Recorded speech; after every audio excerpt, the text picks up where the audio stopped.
Kalau kita ditinggalkan seseorang yang kita suka, seseorang yang kita sayang, pasti Allah akan gantikan seseorang yang lebih.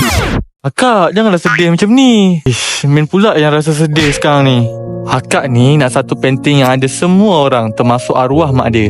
Arwah mak dia dah meninggal bulan Mac 2016. Tak sempat tengok dia nikah dan tak sempat ada time majlis sanding. Yelah, siapa je tak terkilan bila mak sendiri tak ada dalam gambar time nikah. Masa Min baca story dia, Min tersentuh. Sebab painting ni bukan sekadar gambar, tapi satu cara untuk dia lepaskan rindu dekat arwah mak dia.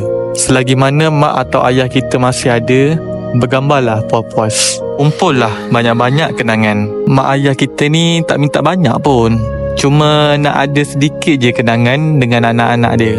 Sebab memori ni tak dapat nak dibeli dengan wang ringgit.